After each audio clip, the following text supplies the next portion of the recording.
പള്ളിയിൽ കയറിയിട്ട് വർത്തമാനം പറഞ്ഞിരിക്കരുത്. ഫോണ് കൊണ്ട് അറ്റൻഡ് ചെയ്യുന്നത് പള്ളിയിൽ നിന്ന് ആകാതിരിക്കാൻ ശ്രദ്ധിക്കണം. പള്ളിന്റെ ഉള്ളിൽ വെച്ച് സംസാരിച്ചുകൂടാ. റളിയല്ലാഹു അൻഹു അടിക്കാൻ വരെ നോക്കിയിട്ടുണ്ട്. അടിക്കണം എന്നാ ശരിക്കും അങ്ങനത്തെ കണക്ക്. പള്ളിന്റെ ഉള്ളിൽ എങ്ങനെ സംസാരിക്കുന്ന ആൾക്കാർ പള്ളിന്റെ ഉള്ളിൽ കയറി ദിക്റും സ്വലാത്തും ദിക്റും കാര്യങ്ങളല്ലാതെ. ഉസ്താദ് ക്ലാസ് എടുക്കുമ്പോൾ നിങ്ങൾ വല്ല സംശയം ചോദിച്ചോളൂ. അത് ഇൽമു പഠിക്കാനാ, ഇൽമാണത്, അതിന് കുഴപ്പമൊന്നുമില്ല. സംശയങ്ങൾ ചോദിച്ചു പഠിക്കാം. മുത്താലിമീങ്ങൾ സംശയം ചോദിച്ചു പഠിക്കും, അവർ ഓതിപ്പൊടിക്കും, അത് ഇൽമു പഠിക്കാം. ഭൗതിക സംസാരം പള്ളിയിൽ പാടില്ല. നമ്മൾ ചെയ്യുന്ന അമലുകളൊക്കെ നിഷ്ഫലമായി പോകാൻ ഒരു ചെറിയ സംസാരം മതി പള്ളിന്റെ ഉള്ളിൽ. എത്ര ഗൗരവമെന്നറിയാം പള്ളിന്റെ ഉള്ളിലെ വിഷയം. സുയൂത്തി ഇമാം റളിയല്ലാഹു അൻഹു പറയുന്നുണ്ട്, അല്ലാഹു ഫിൽ മസ്ജിദി ദുൽമത്തുൻ ഫിൽ ഖബർ. പള്ളിന്റെ ഉള്ളിൽ വെച്ച് പൊട്ടിച്ചിരിക്കുന്നത് ഖബറിലെ ഇരുട്ടാണ്. കേൾക്കുന്നുണ്ടാ?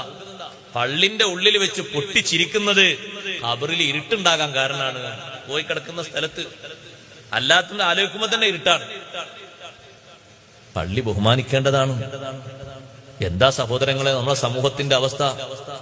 ഞാൻ കഴിഞ്ഞ ഒരു മാസം മുമ്പ് ഒരു ജുമാഅത്ത് പള്ളിയിൽ താഴെ സ്ഥലമില്ലാത്തതുകൊണ്ട് മേലെ കയറി. എന്റെ ജീവിതത്തിൽ ഒരിക്കലും ഇനി പള്ളിന്റെ മേലെ ജുമാ കയറില്ല തീരുമാനിച്ചു. പള്ളിയല്ലാത്ത സ്ഥലത്ത് സ്വഫ് ഉണ്ടാക്കിയിട്ട് അപ്പുറത്ത് നിന്നാലും കുഴപ്പമില്ല. മേലെ ഇരിക്കുന്ന യുവാക്കളും ചെറുപ്പക്കാരും 4 കുട്ടികളും 5 കുട്ടികളുള്ള ആൾക്കാരൊക്കെ മേലെ ഇരിക്കുന്ന ആൾക്കാരെ ഹാലെന്താണ്? എന്ത്